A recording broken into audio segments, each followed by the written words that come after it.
Good morning everyone. आज के class में हम लोग पद परिचय पढ़ने वाले। ये टॉपिक जो है ना 10th बोर्ड एग्जाम में पूछा जाता है और ये टोटल 3-4 नंबर का पूछा जाता है। सबसे पहले हम लोग समझेंगे कि पद परिचय का अर्थ क्या होता है। परिचय का मतलब आप लोग सब जानते होंगे कि परिचय का मतलब क्या होता है। क्या होता है तो बता सकते हैं? अपना परिचय देना, ठीक। लेकिन यहाँ पे अपना परिचय नहीं देना है, पद का परिचय देना है। तो सबसे पहले हम लोग समझेंगे कि पद होता क्या है, ठीक। उससे पहले हम लोग समझ लेते हैं कि परिचय किसे कहते हैं। कोई व्यक्ति है जो यहाँ पे आके अपना परिचय दे सकता है? चलो कोई आके आ जाए, आपके आ जाए। एक परिचय देना है, कोई नहीं। देखो कभी भी जो है ना, अरे कोई भी तो चलो आप इधर आ जाओ। चलो अपना परिचय दो तो। मेरा नाम प्रिया कुमारी है। मैं क्लास 9th की छात्रा हूँ। मेरे पिता का नाम राजेंद्र कुमार मेहता है। मेरी माता का नाम सरिता देवी है। मेरा नाम रोमी है। देखो ये परिचय दी ना, तब क्या अपना केवल नाम बता के गई नहीं, और सारा इंफॉर्मेशन दी कि नहीं दी। अगर ये केवल नाम बताती ना तो उसको परिचय हम नहीं बोल सकते थे, है कि नहीं। ये नाम के अलावा और सारा इंफॉर्मेशन दी ना, जिससे हम लोग को पता चला कि ये लड़की जो है ना अपना परिचय दे रही थी। उसी तरह से ये पद का अगर हम परिचय देंगे ना, तो बस केवल एक जानकारी नहीं चाहिए, कई जानकारियां हमें चाहिए, है कि नहीं। तो सबसे पहले हम लोग समझ लेते हैं कि पद होता क्या है। अगर हम तुम लोग को पूछे बताइए क्या है राम, इसे हम क्या कह सकते हैं? वर्ण, शब्द, वाक्य क्या है? शब्द है ना। जब ये सिंगल होता है ना तो इसे शब्द कहा जाता है। जब ये सिंगल होता है तो इसे शब्द कहा जाता है। लेकिन जब ये कोई वाक्य में प्रयोग हो जाए, जैसे राम सुंदर है, राम सुंदर है। अब यहाँ पे अगर तुम देखेगा ना तो राम एक वाक्य में प्रयोग हो गया है। और यहाँ पे अगर पूछे कि ये राम क्या है तो हम इसको शब्द नहीं बोल सकते। जब कोई शब्द वाक्य में प्रयोग हो जाए, जब कोई शब्द वाक्य में प्रयोग हो जाए तो उसे शब्द ना कह करके पद कहा जाता है, या पद कहलाता है। अर्थात ये राम अगर अभी पूछे क्या है तो हम शब्द नहीं कह सकते, अब इसका नाम पद हो गया। इसका भी पूछे ना तो इसका नाम पद हो गया, इसका भी पद हो गया। अगर सिंगल लिखे तो शब्द और वाक्य में पूछा जाए तो पद। मेरा बात समझी। जैसे मान के चलो हम सिंगल मोहन लिखे, तब मोहन क्या है? एक शब्द है। लेकिन अगर हम बोले मोहन शरारती है, तब मोहन ये पूरा वाक्य हो गया। लेकिन मोहन शरारती, इसमें अगर पूछे कि मोहन क्या है तो क्या बोलिए? पद। और इसी पद का क्या करना है? परिचय देना है। अब इस परिचय में क्या क्या बताना है सो पहले समझो। सबसे पहले बताना, जैसे मान के चलो पूछा जाता है क्वेश्चन कि रेखांकित। रेखांकित मतलब होता है ये 3 शब्द दिख रहा है ना, तीनों में एक में रेखांकित मतलब रेखा खींच देगा। बोलेगा रेखांकित पद का परिचय दे। तो रेखांकित पद कौन सा है? राम। राम का परिचय देना है। अब सबसे पहले बताना है राम क्या है, संज्ञा है, सर्वनाम है, विशेषण है, क्रिया है, ये बताना होगा, ठीक। सबसे पहले बताना है कि राम संज्ञा है, कि सर्वनाम है, या विशेषण है, या क्रिया है, क्रिया विशेषण है, क्या है, ठीक। इसके अलावा बताना होगा ये पुल्लिंग है या स्त्रीलिंग है। क्या है? पुल्लिंग है या स्त्रीलिंग है? पुल्लिंग है या स्त्रीलिंग है। इसके बाद बताना होगा एक वचन है कि बहुवचन है। एक वचन है या बहुवचन है। इसके अलावा बताना होगा ये जो सेंटेंस है ये कौन सा काल का है, वर्तमान काल का है, भूतकाल का है कि भविष्य काल का है, ठीक। इसमें कौन सा कारक का प्रयोग किया गया है, ये सब अगर जानकारी दोगी ना तब हो जाएगा इस पद का परिचय। इस पद का क्या हो जाएगा? परिचय। तो देखो अगर सभी चीज का अगर हमको ज्ञान नहीं है ना संज्ञा का ज्ञान है, ना सर्वनाम का, ना विशेषण का, ना क्रिया का, अगर नहीं नॉलेज है ना हमको तो हम नहीं बता सकते। हाँ ये सिंगल दिख रहा है राम तो आसान है, हम बता सकते हैं कि संज्ञा है। लेकिन अगर मान के चलो कोई ऐसा पद दे दे जिसके बारे में हमको पता ही ना चले कि संज्ञा की सर्वनाम है, विशेषण है, क्रिया है कि नहीं। तो सबसे पहले हम लोग को क्या पढ़ना होगा? संज्ञा के बारे में। जब तक हम संज्ञा के बारे में नहीं समझेंगे तब तक हम संज्ञा का परिचय नहीं दे सकते, है कि नहीं। संज्ञा पढ़ना होगा, सर्वनाम पढ़ना होगा, विशेषण पढ़ना होगा, क्रिया पढ़ना होगा, ये सब पहले एक एक करके पढ़ेंगे और जैसे जैसे पढ़ते जाएंगे ना वैसे वैसे उसका पद परिचय करते जाएंगे। ठीक, जैसे संज्ञा खत्म होगा संज्ञा का पद परिचय पढ़ेंगे, सर्वनाम पढ़ेंगे, उसके बाद सर्वनाम का पद परिचय पढ़ेंगे। ठीक, तो आज का टॉपिक क्या है? संज्ञा। क्या है? संज्ञा। तो सबसे पहले हम लोग को समझना होगा कि संज्ञा किसे कहते हैं। संज्ञा किसे कहते हैं?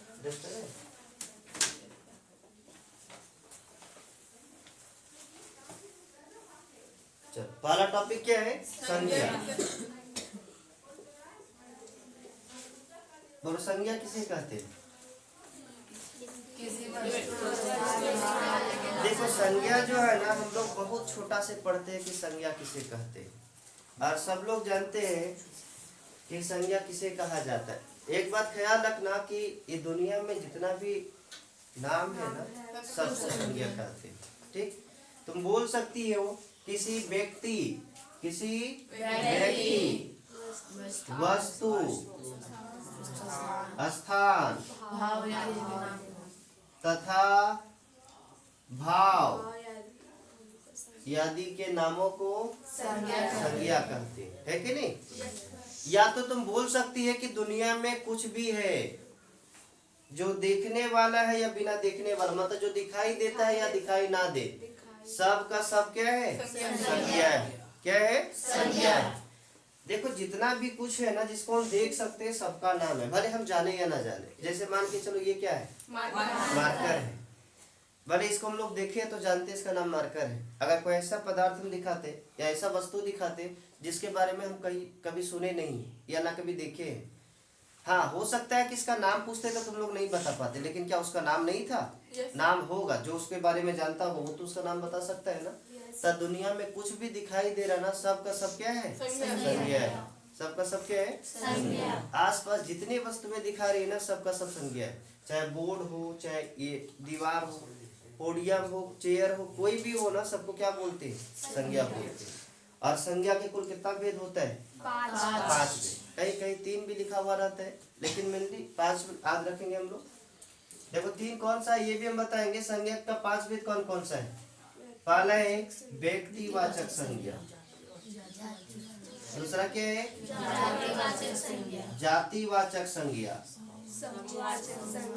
तीसरा है समूहवाचक संज्ञा, उसके बाद द्रव्यवाचक संज्ञा, और लास्ट कौन सा है?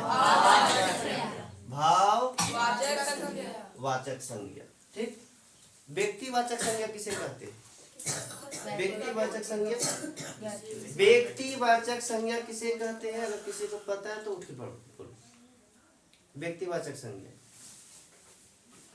कोई भी आता सबको है, बस बोलने में लगता है कि कहीं नहीं हम बोलेंगे गलत हो जाए तो, अरे गलत हो जाएगा तो क्या दिक्कत है? कोई भी उठो और बोलो व्यक्तिवाचक संज्ञा किसे कहते हैं? बोलो। किसी खास व्यक्ति का बोध हो उसे व्यक्तिवाचक संज्ञा बोलते हैं। मतलब किसी खास व्यक्ति का बोध हो उसे व्यक्तिवाचक संज्ञा कहते हैं। क्या केवल खास व्यक्ति ही होगा? केवल खास व्यक्ति ही होता है? नहीं, किसी खास चीज का बोध, किसी खास व्यक्ति, किसी खास वस्तु, किसी खास स्थान, भाव भी छोड़ दो। ठीक, किसी व्यक्ति, वस्तु तथा स्थान के निश्चित नामों को व्यक्तिवाचक संज्ञा कहते हैं। बैठिए। देखो, कहने मतलब क्या है कि व्यक्ति वो निश्चित हो जाना चाहिए, जिसके बारे में हम बोला जा रहा है वो समझ में भी आ जाना चाहिए। जैसे मान के चलो हम गांधी जी बोले, कोई ना कोई व्यक्ति है ना, अगर हम जैसे गांधी जी बोलेंगे ना तुरंत तुम लोग समझ जाते हो कि इसके बारे में बात हो रहा है। तो किसी खास व्यक्ति का बात हो रहा है कि नहीं हो रहा है? हो रहा है ना। तो याद रखना, किसी का भी नाम होता है ना वो खास होता है, निश्चित होता है। भले एक नाम का 2-3 व्यक्ति हो सकता है, लेकिन अभी मान के चलो यहाँ पे हम विक्की बोले तो क्या तुम लोग नहीं जान रहे किसका बात हो रहा है? सो इस क्लास में जो विक्की बैठा उसी का बात हो रहा है। तो कहने मतलब क्या है कि कभी भी जो नाम होता है ना वो खास होता है किसी के लिए, जिससे उसका पहचान होती है। तो किसी व्यक्ति हो या कोई जानवर हो किसी का भी जो खास नाम होता है, जैसे मान के चलो कोई डॉग है, उसका भी लोग नाम रखते हैं, टॉमी, कुछ कुछ नाम रखता है नहीं रखता है। तो कहने मतलब क्या है कि वो उसका खास नाम हो गया। इसके अलावा वस्तु में भी खास नाम होता है कि नहीं होता। जैसे मान के चलो पेन होता है, तो पेन एक वस्तु है कि नहीं, लेकिन पेन में भी जो है ना उसका पेन का नाम होता है कि नहीं। तो बोलते हैं लिंक ग्लेशियर, है कि नहीं, लिंक मैक्सो, ये इसके अलावा गोल्डेन। तो कहने मतलब क्या है कि पेन का भी निश्चित नाम है कि नहीं।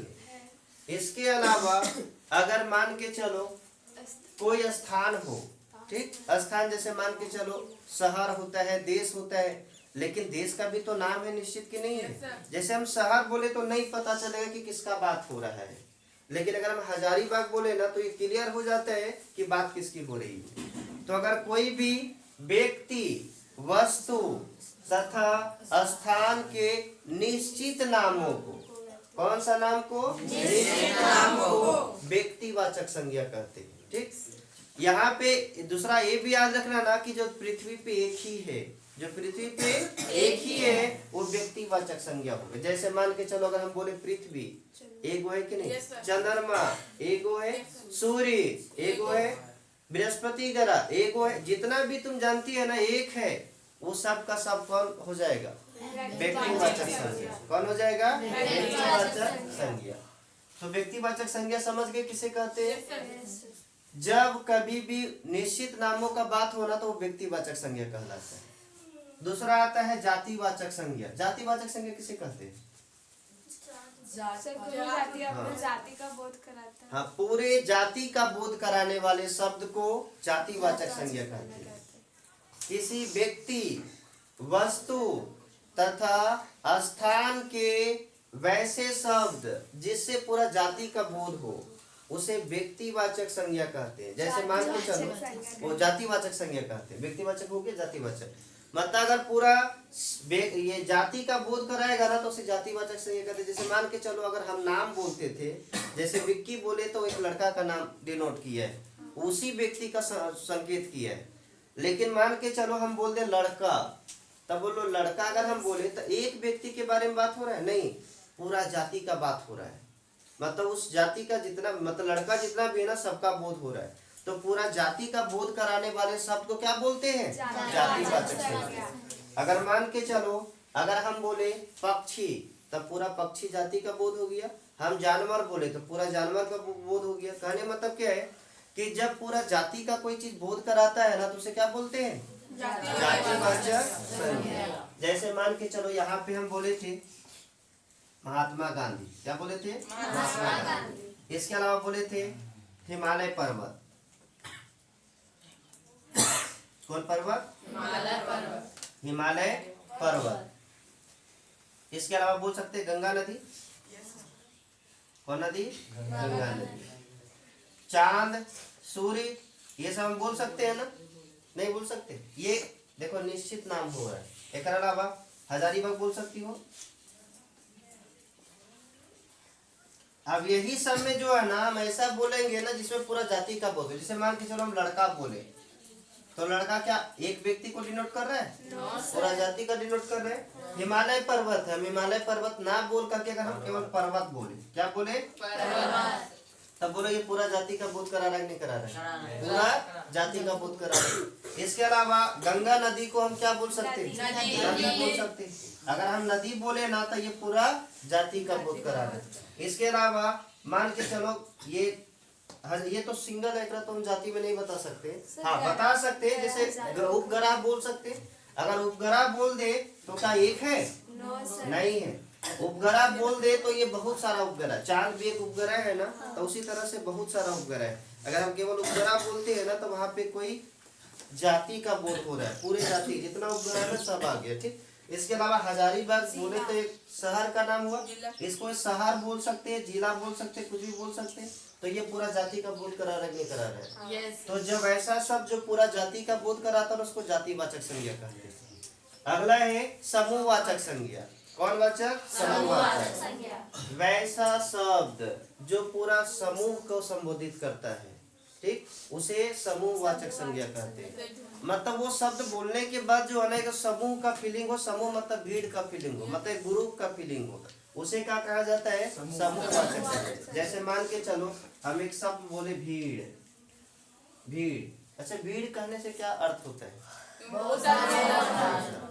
जैसे मान के चलो कोई व्यक्ति है और सिंगल रोड में जा रहा है, बोला बड़ी भीड़ है रे, कैसे जाए? तो व्यक्ति को लोग पागल समझेगा, है कि नहीं? अब मान के चलो एक व्यक्ति रोड में अकेले जा रहा है और फोन पे बतिया रहा है, कितना भीड़ रोड में है ना कि पागल हो गए चलते चलते, तो उस व्यक्ति को क्या से संबोधित किया जाएगा? जो सुनेगा पागले ना बोलेगा, बोले इतना खाली में जा रहा, बोलता भीड़ है। तो देखो भीड़ किसको बोलते हैं? जब बहुत ज्यादा, जैसे भी देखो कहाँ लगा महाकुंभ, कितना सारा भीड़, तो उसको भीड़ बोलते हैं। तब बोलो वो समूह का बोध करा रहा है, नहीं करा रहा है? इसके अलावा अगर हम बोले गुच्छा, गुच्छा में तो समझती हो ना, अंगूर का गुच्छा, चाबी का गुच्छा, एक अंगूर हाथ में रखेंगे, बोले देखो अंगूर का गुच्छा, बोले सर कैसे बोलते हैं? बोलिए ना अंगूर है, अंगूर का गुच्छा मतलब अंगूर उसमें होना चाहिए ज्यादा मात्रा, एक में एक। केला का गुच्छा, चाबी का गुच्छा, मतलब जिसमें एक से ज्यादा हो उसी को हम गुच्छा बोल सकते हैं। आप चाबी एक को रखेंगे, देखो चाबी का गुच्छा दिखा रहे हैं, सही बात है? नहीं, चाबी का गुच्छा मतलब चाबी ज्यादा होना चाहिए, है कि नहीं? इसके अलावा तुम क्या बोल सकती हो? लोकसभा की बैठक, अरे लोकसभा की बैठक, राज्यसभा की बैठक। लोकसभा अगर हम बोले ना तो लोगों की सभा है क्या?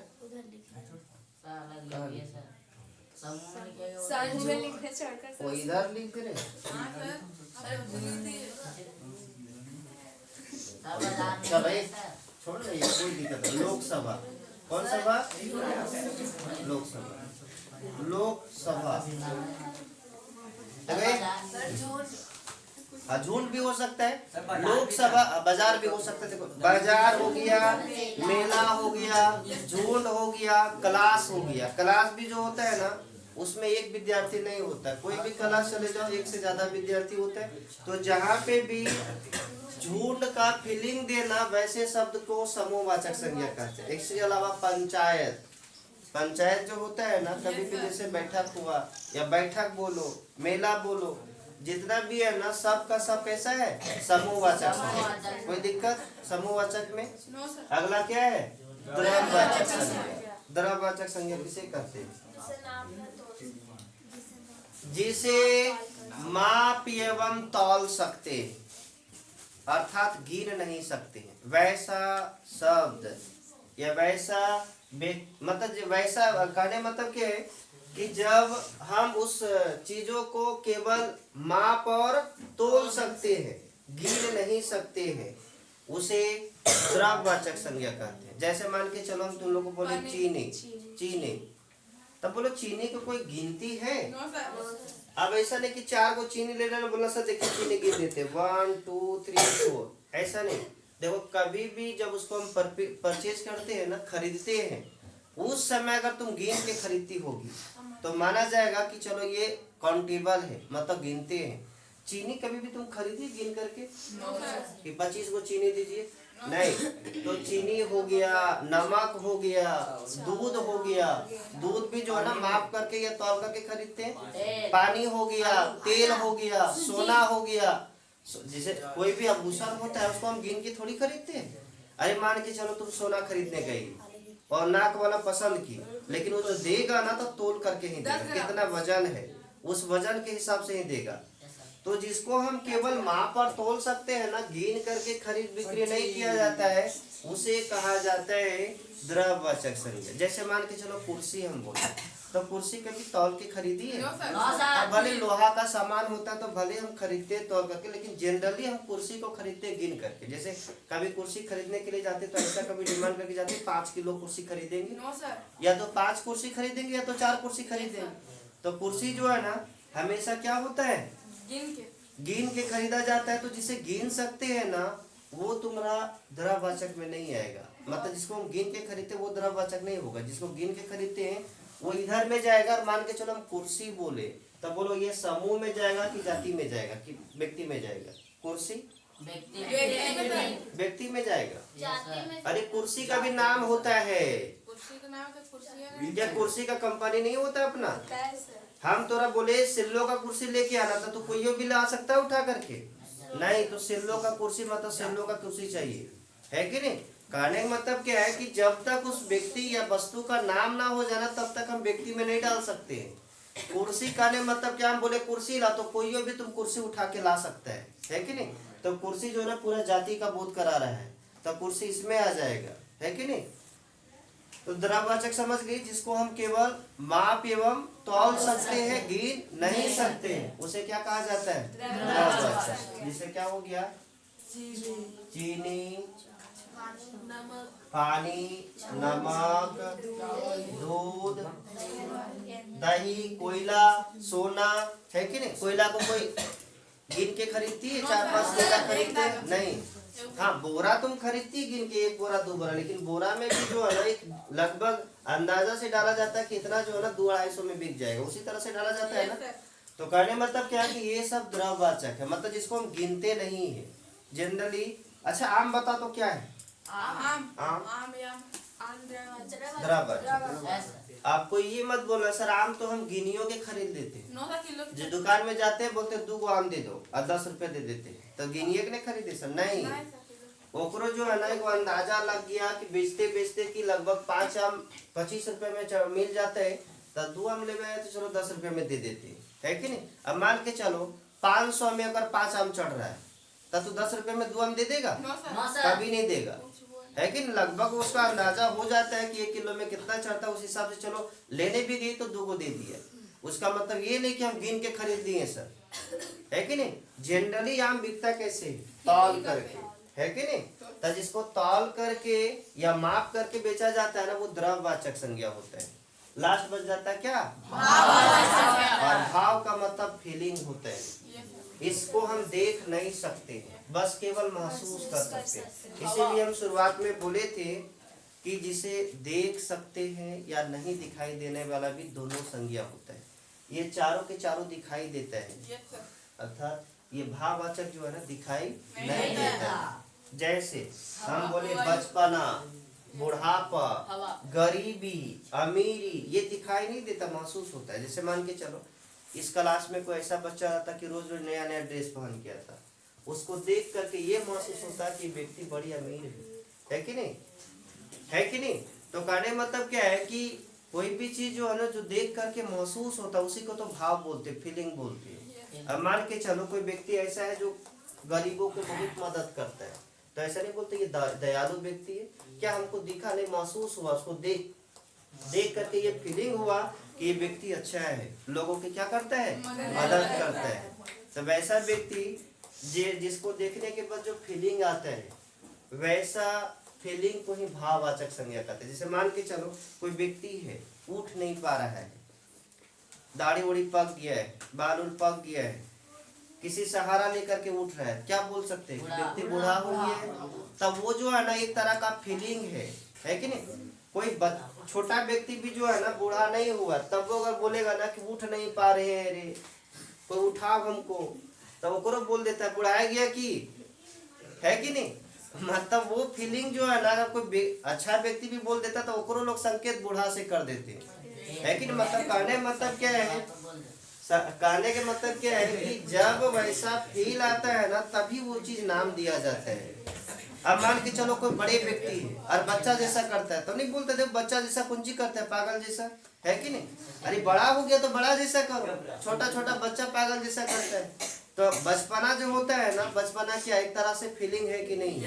बड़ा व्यक्ति भी करने लगता है, बच्चा जैसा फील आता है कि बच्चा जैसा कर रहा है, वो बोल देता है कि पागल जैसा क्या करता है, बच्चा जैसा।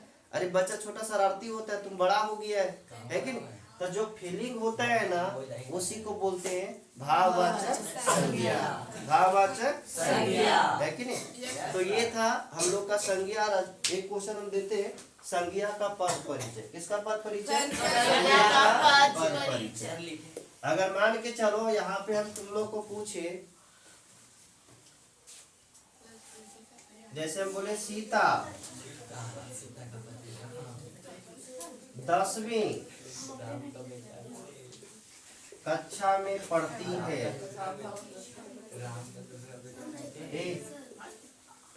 सीता 10वीं कक्षा में पढ़ती है, पढ़ती है, ठीक। और तो इसमें आने लगा ना कि लाइट खत्म, वो लाइट खत्म। देखो सीता 10वीं कक्षा में पढ़ती है। बोला जाए कि रेखांकित पदों का परिचय दो, रेखांकित पदों का परिचय दो। और यहाँ पे हम रेखा कर दिए, अब इसका परिचय देना है। तो सबसे पहले ये हमको बताना है ना कि सीता है क्या, संज्ञा है, सर्वनाम है, विशेषण है कि क्रिया है। चलो अभी संज्ञा के अलावा दूसरा कुछ हम नहीं पढ़े, लेकिन संज्ञा पढ़े तो ये तो छाट सकते हैं ना कि संज्ञा है कि नहीं है। तब बोलो देखो सीता किसी का नाम है कि नहीं है ना। किसी का भी नाम हो तो बोलो ये संज्ञा है कि सर्वनाम है। तो हम बोल सकते हैं पहला कि सीता क्या है। और हम ब्रैकेट में ये भी लिख सकते हैं कि संज्ञा का कौन सा भेद है। संज्ञा का कौन सा भेद है। तो यहाँ पे हम बोल सकते हैं कि ये व्यक्तिवाचक है। कैसा है, व्यक्तिवाचक है। इसके अलावा हम बोल सकते हैं ये पुल्लिंग है कि स्त्रीलिंग है। स्त्रीलिंग है ना, सीता क्या है, लड़की है कि लड़का है। तो हम ये बोल सकते हैं ये सीता क्या है, स्त्रीलिंग है। इसके अलावा तुम लोग बोलो एक वचन की बहुवचन। एक वचन। कौन वचन, देखो एकरा में बहुवचन में कंफ्यूजन नहीं ना। एगो एक बार माइकल जो था ना कुछ ही बोला कि सर ये बहुवचन है। हम बोले कैसे बाबू, तब बोला कि सर सीता एक लड़की है कि नहीं है, अरे कभी ना कभी बहू बनेगी तो बहुवचन हुआ कि नहीं है। देखो यहाँ पे जो है ना अर्थ उर्थ नहीं करना है। अगर एक हो, एक व्यक्ति का बात हो तो एक वचन, और एक से ज्यादा व्यक्ति का बात हो तब बहुवचन। यहाँ पे शादी ब्याह वाला बात नहीं देखना है, ठीक। तो यहाँ पे सीता एक है कि अनेक है, तो एक वचन की बहुवचन। इसके अलावा तुम लोग को पूछा जाए ये जो है ना कौन सा वाक्य है, मतलब ये वर्तमान काल का है कि भूतकाल का कि भविष्य काल का, वर्तमान काल का है। इसके अलावा पूछा जाए कि ये जो है ना सीता ये करता है कि मतलब सब्जेक्ट है कि वर्ब, मतलब करता है कर्म है कि क्रिया है, करता है कि सब्जेक्ट है ना, सीता क्या है, सब्जेक्ट है। इसको हम बोल सकते हैं कि इसमें कर्ता कारक का प्रयोग हुआ है। कौन कारक, कर्ता कारक। तो ये सब अगर हम बता दिए ना तो हो गया इसका परिचय। क्या हो गया, परिचय। तो यही टॉपिक था हम लोग का कि पद का परिचय, पद का परिचय। तो पद था सीता, सीता का हम इतना परिचय दिए। अगर मान के चलो हम केवल ये लिख देते हैं कि सीता संज्ञा है, परिचय खत्म नहीं ना होता है, क्योंकि परिचय का मतलब होता है कई जानकारियों को देना। और ये सब जानकारी अगर हम देंगे ना तभी ये पूरा कंप्लीट होगा। समझ गई।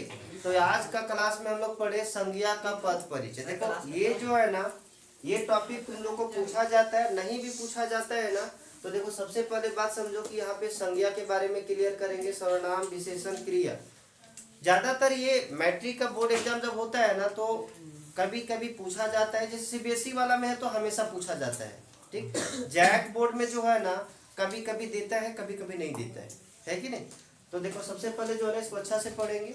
इसके अलावा जो प्रीवियस ईयर में जो क्वेश्चन पूछा है पद परिचय से संबंधित, उस क्वेश्चन को भी हम कल सॉल्व करेंगे, ठीक। तो आज के लिए इतना ही, तब तक के लिए बाय बाय।